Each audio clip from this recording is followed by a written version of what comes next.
سورہ یونس مکی سورہ ہے، اس میں 109 آیات اور 11 رکوع ہیں۔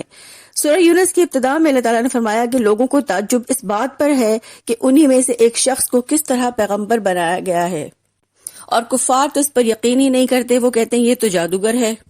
پھر فرمایا کہ اللہ تعالیٰ کی توحید کو سمجھنے کے لیے آسمان اور زمین کی تخلیق اور خود انسان کی پیدائش اور جنت دوزخ، سورج چاند، دن رات کی تبدیلی، ان سب میں بہت سی نشانیاں ہیں۔ فرمایا کہ اللہ تعالیٰ نے 6 دنوں میں آسمان اور زمین کی تخلیق کی اور ہر انسان کو پلٹ کر اللہ ہی کی طرف جانا ہے۔ اللہ تعالیٰ ہی پیدائش کی ابتدا بھی کرتا ہے اور وہی دوبارہ پیدا کرے گا۔ فرمایا اچھے اور برے سب لوگوں کا حساب بروز قیامت ہوگا۔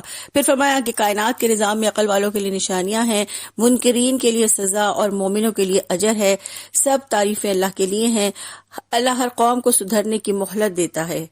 پھر قرآن کا انکار کرنے والوں سے فرمایا کہ قرآن کو اللہ تعالیٰ نے رسول اللہ صلی اللہ علیہ وآلہ وسلم کی طرف نازل کیا ہے، اور اگر تم اس کی قدرت رکھتے ہو تو اس جیسا قرآن بنا لاؤ، اور جو جھوٹی بات گھڑ کر اللہ سے منسوب کرے اس کے لیے سخت عذاب ہے۔ اور آپ صلی اللہ علیہ وآلہ وسلم کو تسلی دیتے ہوئے فرمایا کہ اگر یہ لوگ آپ کو جھٹلاتے ہیں تو آپ فرما دیں کہ میرا کام تو صرف پہنچا دینا ہے۔ پھر فرمایا کہ اللہ ہی کا ہے جو کچھ آسمانوں میں ہے، زمین میں ہے، وہی زندہ کرتا ہے، وہی مارتا ہے، اور وہی نصیحت یعنی رسالت بھیجتا ہے، اور اسی نے قرآن نازل کیا جو شفا بھی ہے، ہدایت بھی ہے اور رحمت بھی ہے۔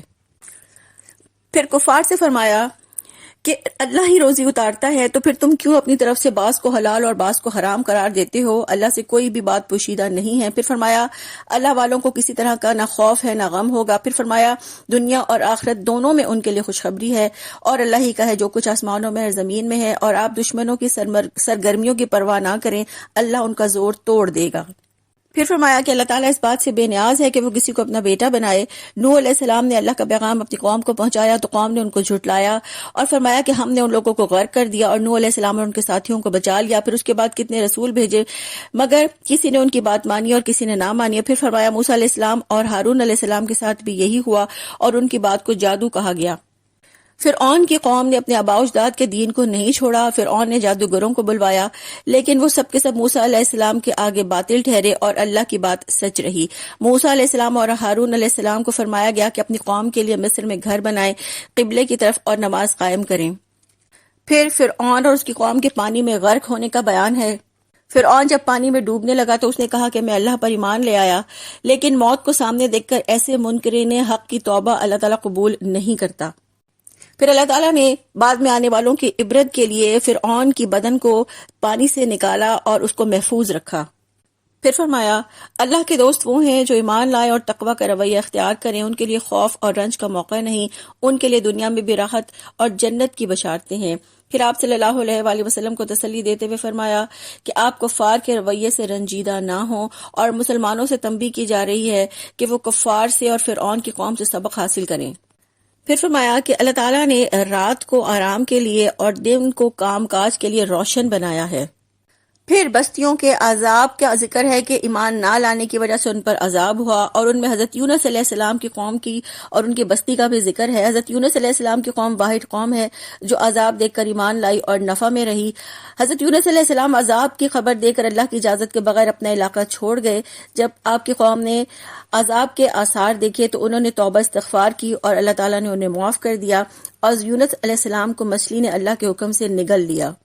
حضرت یونس علیہ السلام نے سچے دل سے توبہ کی اور اپنی خطا کی معافی چاہی، اللہ تعالیٰ نے آپ علیہ السلام کی توبہ کو قبول کیا۔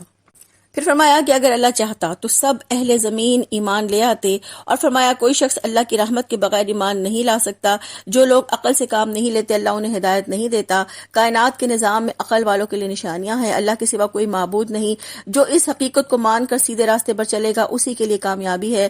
آپ صلی اللہ علیہ وآلہ وسلم کو حکم دیا گیا ہے کہ آپ صلی اللہ علیہ وآلہ وسلم اقرار کریں کہ آپ صلی اللہ علیہ وآلہ وسلم سب سے پہلے ایمان لانے والے ہیں اور صرف اللہ کی عبادت کرتے ہیں۔ فرمایا جو کوئی شرک کرے گا وہ ظالموں میں سے ہوگا۔